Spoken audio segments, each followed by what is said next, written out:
Hello, this is Kathleen of several weeks in the future from the rest of the video you're about to see, and I just wanted to say, week one of this, sewing vlog, I got filmed, edited, uploaded, boom, right then. Week two, filmed, mostly edited, and then 3 weeks passed, and I didn't finish editing it, and I didn't upload it, because, yeah, life gets crazy sometimes.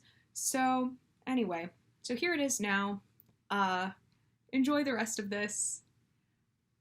Sorry, there was a 3-week gap between the videos about 2 consecutive weeks of my life. So, anyway, enjoy, that's all. Hello, I'm Kathleen. If you didn't see the video I put out about my first week of this sewing marathon focused primarily on the Viking-Age and some projects from that era, if you haven't seen that video, I will link it somewhere, and you can watch this, but I would recommend watching that one first. A basic summary is that I currently have many different sewing and crafts projects going on, both for a apparel construction class I'm in, the Fashion Design Society for my school, as well as a big Viking-Age project I'm doing actually for a unfashion related class, but I was able to take the fashion history angle on my final project for that class. So, you know, wherever you can work in those hobbies into something academic, gonna go for it. So anyway, so yes, so I have lots of different things going on in lots of directions, and so I decided to kind of document that little journey procedure in these videos, a little more less instructional or tutorial-esque and more just kind of come along with me checking on my progress as I go. So it is week 2 of my big sewing marathon, and I have the linen for my underdress for my Viking-Age ensemble cut out and ready to be stitched together. I mentioned this in the previous video, but for the sake of time, I am doing the long seams of these garments by machine instead of by hand, like I said, for time. So I won't have access to a machine until Wednesday, so I can't make lots of progress on this until then. So probably my focus in the intervening couple days is going to be working on some trim. I haven't decided exactly yet, but either some tablet woven trim for my apron dress for along the neckline, or I'm thinking about learning how to do finger loop braid. So I might learn how to do that, and just so I can put some simple trim on the neckline of the underdress, or maybe on the cuffs. So we will see, but for now, I'm in a pretty good position. This intro, I'm filming it on Monday. Right now, we're gonna travel back in time real quick to show some of the stuff I did yesterday, and then we'll be back on track. Okay, I have just finished putting the loops onto my apron dress. So there's the long loops that are at the back and the small loops that are at the front. So once I finish making my strings of beads between my brooches, I can show you guys the whole thing put together.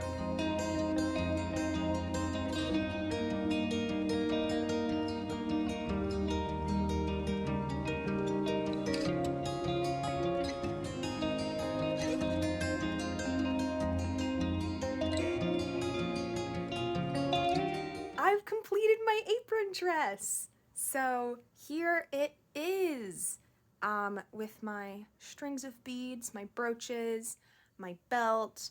I'm still wearing it with my 18th century shift because now that this is done, next on the table is the underdress. So that will be in a lot of ways similar to this, but it will be wrist length and have a narrower neckline and go all the way to the floor, but same basic idea. Anyway, something that I learned while researching recently about the brooches, and this is just a totally tangential fact, but there is some kind of like debate or uncertainty whether apron dresses, these are also referred to as like a smokkr, I think is the, I can spell that on screen somewhere. I could be pronouncing it wrong.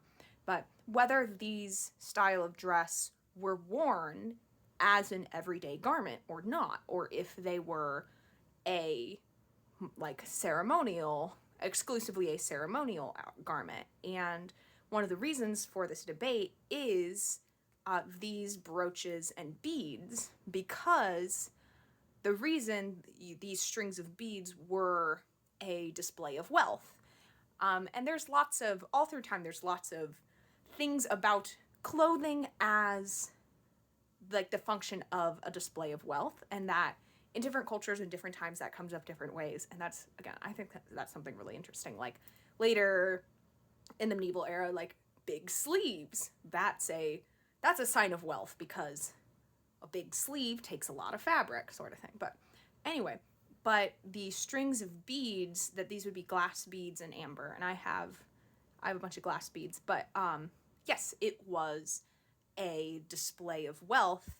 And so the idea of the argument of that this was a ceremonial dress or a special occasion dress comes from, would your display of wealth be something you wore every day if you were working like on a farm or something like that? In the same kind of way, would you wear your designer shoes every day if you were working a job that required manual labor? Would you wear, designer shoes or an expensive bag or, big fancy jewelry? These things that now are how ways we display wealth through clothing. Not only that, but also because these are very dangly, they could have gotten in the way of stuff. And so anyway, that is a just little tangential aside on possibly this wouldn't have been an everyday outfit. I guess another aspect of that is these brooches are found in graves. That's like a lot of the archaeology, and that's one of the presence of the brooches is a way we know, oh, this person was wearing an apron dress. So with the theory that the apron dress was a ceremonial garment, it could point as a reason someone might have been buried in an apron dress specifically, as opposed to a more everyday outfit. So yes, that is something that I really want to research more about, but just a little tidbit of something I learned. And also I really love how this turned out.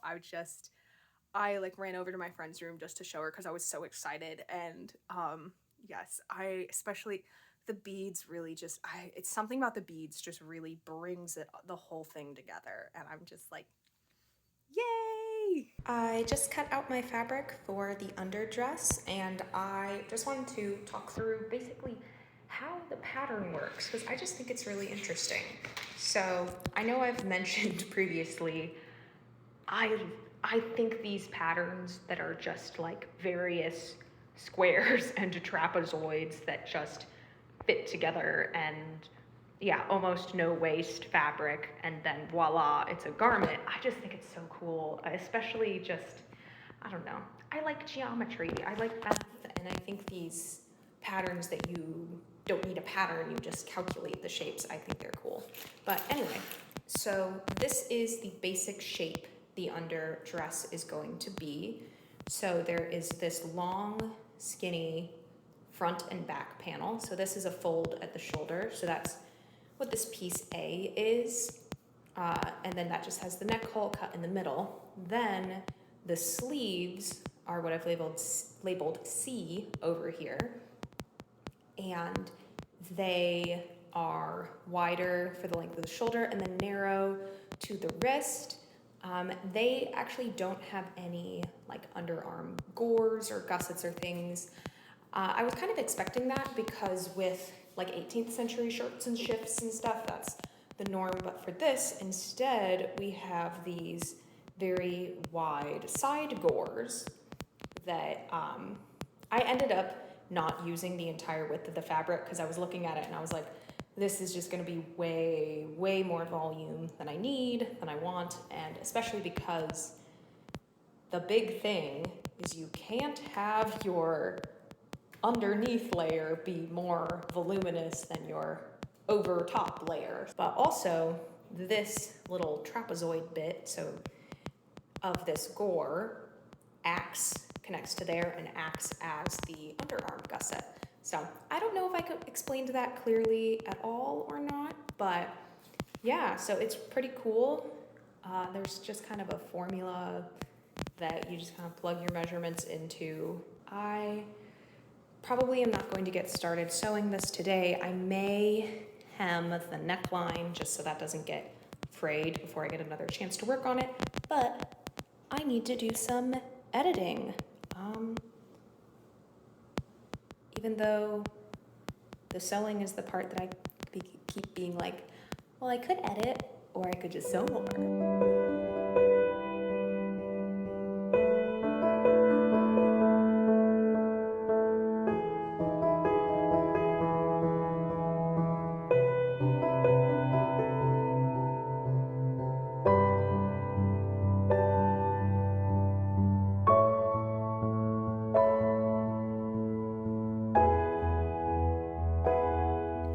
Exciting update on the progress I made during lab today. I have an underdress. This kind of, I guess, looks like more progress, more work than it actually was, because it is from the pile of fabric to this is something I can wear, obviously feels like a lot of progress when, I mean, this is, you can see I have it on inside out right now because I have some pins still in this sleeve on the inside. But yeah, it's just long seams, connecting some triangles to some rectangles. But yes, so I have my big shapeless potato sack dress. I'm really excited. So I am going to try it on with my apron dress to kind of get an idea of how it's looking all together. So yes, I will see you like right now. Okay, in real life time, it is now significantly later, because I decided to just finish felling the seam allowance that I had pinned previously. But yes, so, and then don't mind this, this is the trim that I wove yesterday and today for the apron dress. I just pinned it in place just to see how it looks. I like it. It's the blue. I think it really like brings out the blue in the beads. But anyway, so yes, so this is my outfit. It's exciting. Obviously, there's lots of little things to finish. Also, this is I got out my 18th century kirch. Just threw that on. I'm planning to make a linen cap. There's the Dublin cap and the York cap are two different like extant garments that we have from this era. So I'm going to kind of look at those and kind of see which one I think I want to make. But yeah, just a relatively simple linen cap. For now, though, I have my kirch just because I wanted to see kind of like the whole look. But it is, yes, not the right size or type of material for this. But yes, so I have my underdress and my apron dress and my belt and my brooches and my, well, not cap, my kirch. And then I have my trim. So it's kind of crazy. I'm really excited. All the elements are here. It's just finishing them up. And we'll see, depending on how efficiently I do that, I may learn how to do finger loop braid and do some finger loop braid right along here and along the cuffs. But yes, we'll see. I'm really loving this. So I think today's MO is going to be trimmings. And so right now I've just got some thread. I'm going to stitch my tablet woven band onto the top edge of my apron dress. I did run into a small problem when I was pinning it. My tablet woven band is about an inch too short. So, but of course I didn't discover this until, and listen, I eked every last, millimeter I could get out of this band. This last little section is just a total mess because I was just, trying to get as much length out of the, length of the warp threads that I had as I possibly could. And yet it was still an inch too short. So I'm just going to basically take this section where there's going to be a little gap, and that's just going to be under one of my arms. I just have it right at the side seam so that hopefully it won't be super noticeable. And yeah, I'm just gonna hope for the best on that one. I suppose I could put it right where one of the brooches would be. Oh. Actually, I think I've talked myself into this other idea, so I'm going to unpin this and repin it and double check that one of the brooches would, because honestly, okay, well, hey, benefits of talking to yourself. Sometimes you figure out other solutions to your problems. So let's try that real quick. Success. Nobody needs to know that, there's just a gap behind here.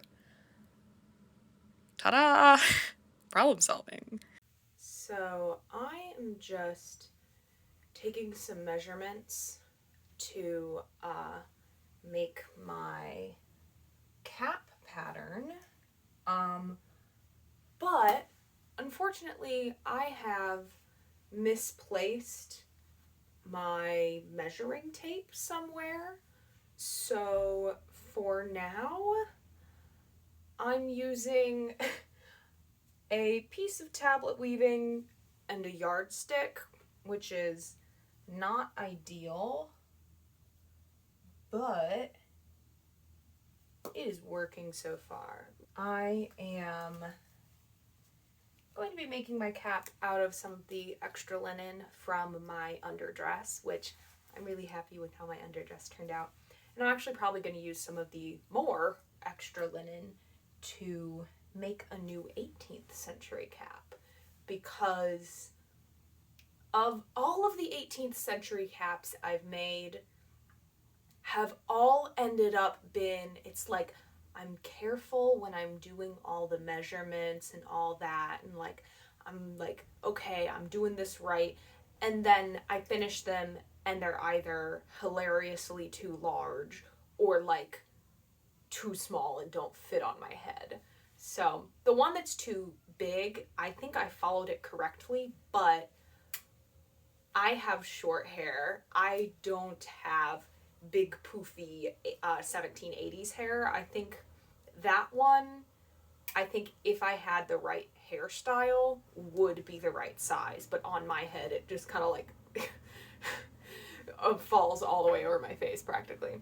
But so I think I'm going to use some of the other extra to continue my quest for an 18th century cap that doesn't look ridiculously ill-fitting. Okay. So I have my 2 rectangles of linen, and I have some linen scraps that I can use to make ties. And I'm planning on doing the Jorvik style cap, the Jorvik style cap, the Jorvik cap, and the Dublin cap. The main difference from what I can tell is, well, so there's 2 rectangles of fabric. From what I can tell, the difference is the Dublin cap, the seam is sewn at this right angle, so there is a point towards the back of the head, whereas the Jorvik cap, this seam is sewn on a curve that kind of follows the shape of the back of the head. Both of them would have ties attached either at the corner or along the front edge that could be tied, and there's kind of some debate from what I can tell of whether these ties were tied under the chin or tied around the back of the head. Well, tied kind of like how I have my bandana right now. The other thing is, as I have been making things and doing more research while kind of in conjunction with each other, it's kind of interesting that starting out with this like very broad, I'm making Viking-Age women's clothes, to I have kind of zeroed in on, I think my clothes are 10th century, more Western Scandinavian. There's only a couple of things like distinguishing factors between, like, I can read and be like, no, that's not really what I'm making. Oh, no, that's more what I'm making.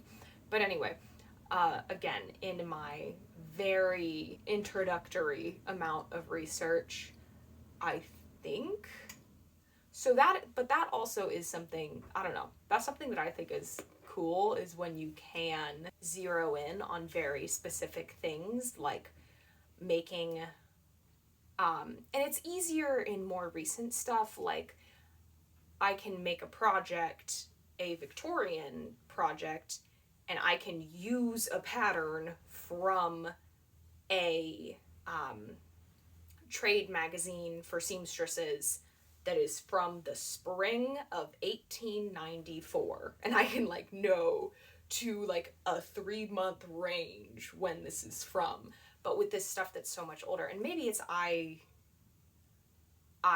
not as experienced in how to research this time period, since the majority of what I've made up to this point has been 18th century and late Victorian. But it seems much harder to zoom in that far. But the fact that there was a particular article that I was reading that had like some like specific distinctions, like geographic area distinctions, and like between 8th century, 9th century, 9th century, 10th century.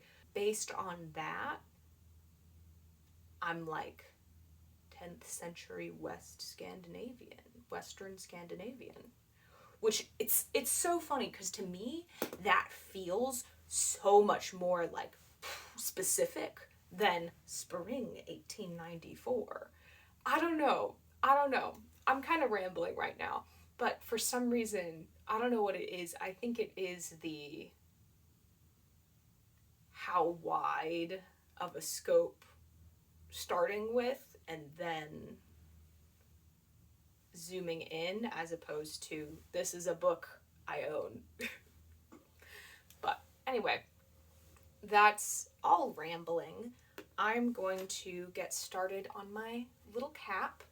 I'm planning to hem 2 sides of each rectangle with just a rolled hem, which that will be the, we'll see how attractive this looks. That will be the front and side edge. I'll hem, and then once that's done, I will tackle marking where that curved seam should go. So yes, I will see you once these are hemmed. I should note that I shouldn't necessarily be wearing a cap because unmarried women in this culture and area and time, based on what we can tell, didn't cover their hair. But I'm choosing to make and wear one anyway. One, for the learning and research from making one, and then also, and this also applies to the fact that I wear a kirch with my 18th century Scottish Highland clothing. Unmarried women, again, in that area and time and culture, from as far as I know, again, this is all, that's the caveat on all of this. From what I know, also didn't cover their hair. But I choose to,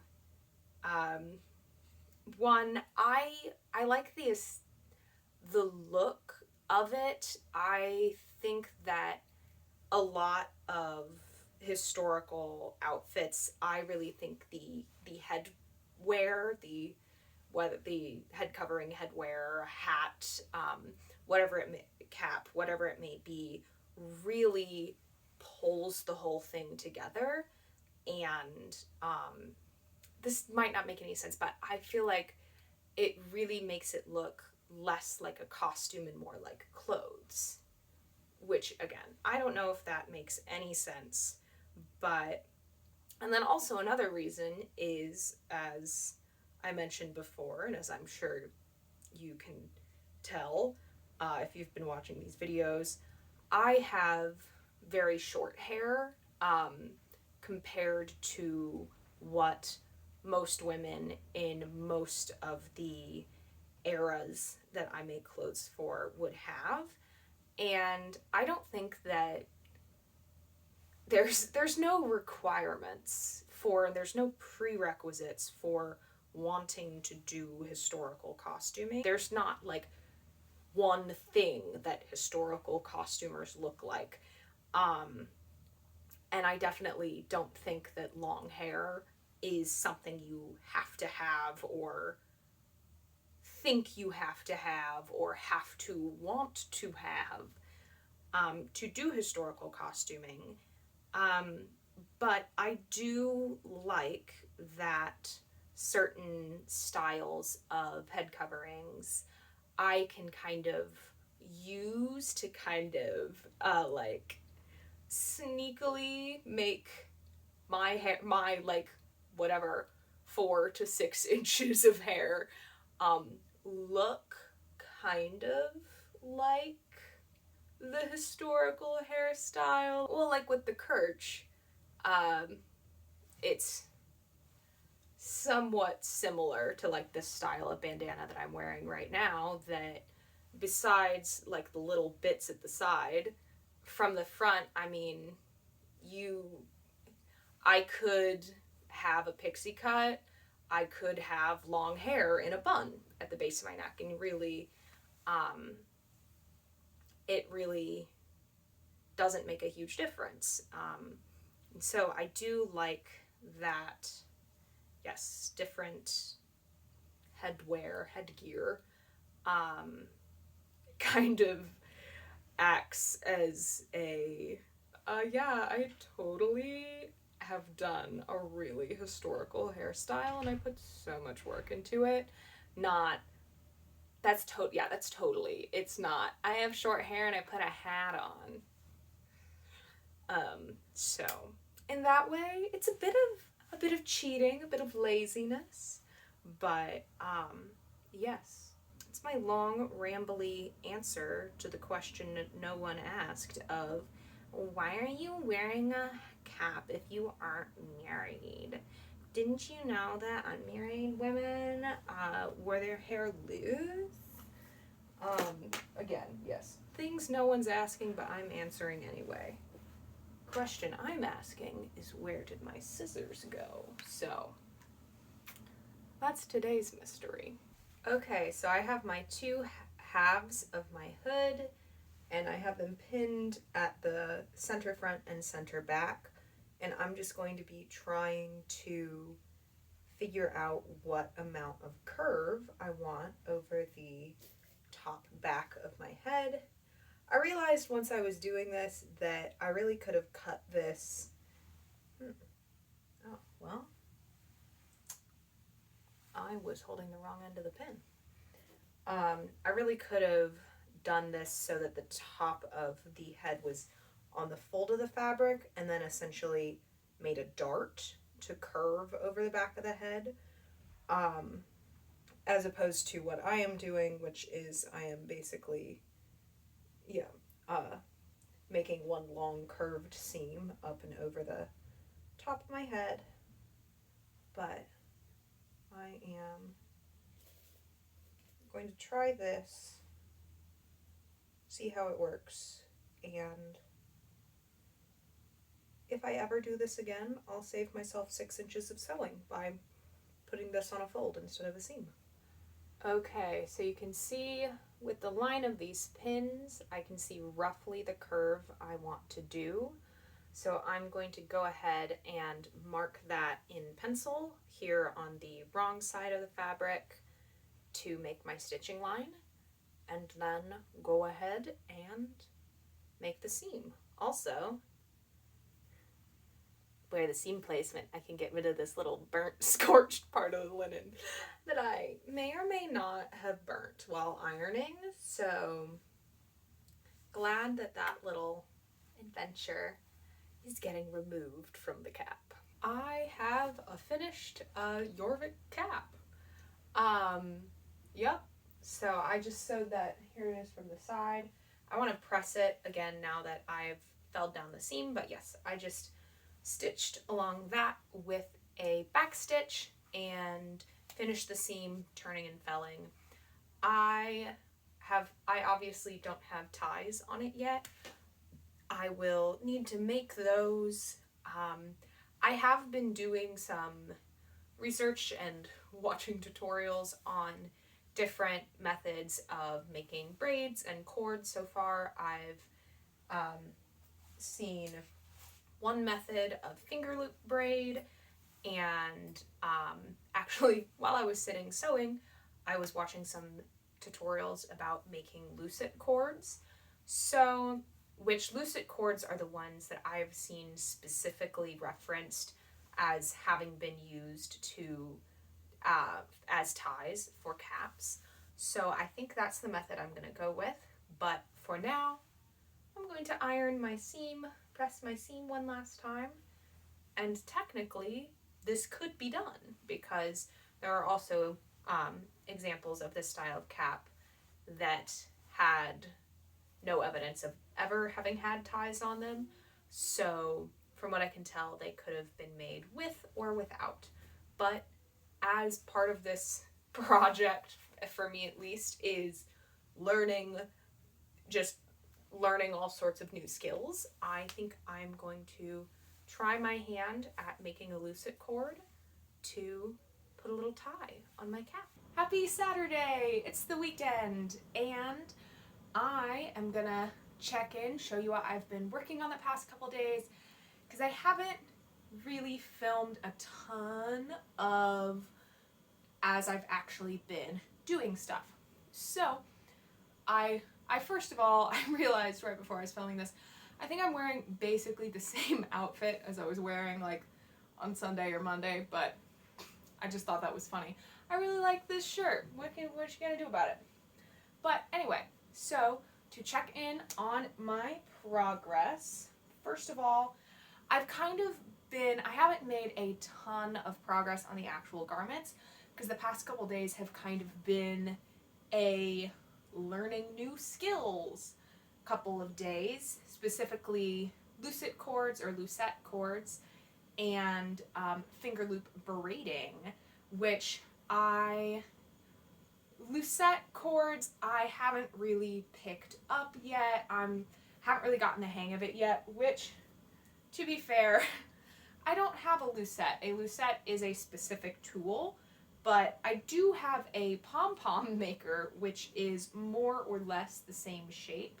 So I don't know if my struggles, because the thing I've really been struggling with is getting the tension to be right. So I don't know how much that has to do with how I am doing it versus the fact that I don't have the right tools. But anyway, so that, but finger loop braiding I really do like. I have been having a lot of fun with that, which that brings us to my Jorvik cap. So here we are. I have my cap. I'll bring this closer to the camera so you can see it in a little more detail. I have ties, which I've fixed about 2 inches from the bottom of the front edge. So these can either be tied under your chin, so that, or behind your head. So those are 2 options. I'll bring this a little closer to the camera so you can see. I decorated all along the edge with a herringbone stitch, and I used the same thread that I used to make the tablet woven band that's on my apron dress. The cords I made with a finger loop braiding technique that I learned from a Morgan Donner video that I can put a link to somewhere. So I used 4 white cords, or 4 white loops and 1 blue loop, and I think it turned out really pretty. So yes, so that is my cap. The herringbone stitch hasn't been an embroidery stitch that I've used before. So that was another learned a new thing, which it's a relatively easy stitch, but it is one that's used in a lot of different periods of history. I know that it's used a lot in late Victorian clothes, specifically on boning channels, so I'm sure this very, very small skill is one that I will be using more in the future. So that is those. Next, I have my apron dress. I attached the tablet woven band, unless I decide to troubleshoot some more. My apron dress all done, which leaves my underdress. My progress on my underdress is not very exciting. I've just been felling the seams. So of the long seams that go from the hem in the front up and over the shoulder all the way down to the hem in the back, I have one of those 2 felled down, and then the seams that go from the hem on the side up and down the bottom of the sleeve, I haven't done either of those yet. So that is going to just be a lot of sitting and stitching. So time rather than skill as the limiting factor. But so that's just, I need to take more time to work on that, and then I eventually will need to do the hem. So there's not a lot of exciting stuff going on. It's just a big linen square with sleeves and a neck hole. But then once I do finish felling these seams and do the hem, I theoretically am done, which that's exciting. I may or may not do a finger loop braid to trim the neckline, because I've seen different things about whether trim was used on the underdress layer. Part of me is like, yes, I want to make all the trim and I want to try all the new things and I want to make it fancy and all that, but the other part of me is kind of like, if I leave this plain, I could use this same smock. It would be good enough for several other eras. Don't quote me on that. I don't actually know if it's close enough. I haven't done enough research to know exactly what I would need in a smock for, like, say, the medieval era. But yes, once I finish felling down the seams and hemming this underdress, I am done with this project, which feels weird, based on like how long I've been working on this and how big of an undertaking it was in the first place. It kind of feels like, wait, am I allowed to like be done? I thought this was supposed to like take a super long time. Like, it's only been 2 weeks. Then again, I've been working on it like nonstop for 2 weeks. Yes, that is where I'm at. I will see you many hours of felling from now. Good morning! It is Sunday morning and I have just finished up felling the last seam, and so my outfit is complete. So yes. So I was really excited and just wanted to like show it off. I'll probably have some like nice video of it if I'm able to get that. But yes, but I was just so excited that I just finished it. I wanted to put it all on together and show it off. So yes, this is my, oh, I'm not totally done. I have the hem left to do. But yes, besides the hem. Yes, but I'm excited. I like it. Thank you again for coming along with me on this venture into a totally different time period of sewing than I've done in the past, and kind of a very different format of talking about my sewing. I enjoyed making this more chatty and casual style of video, so let me know if you liked it. Maybe I will do more of this format. Thank you so much for watching, and I wish you all the best on your own sewing adventures.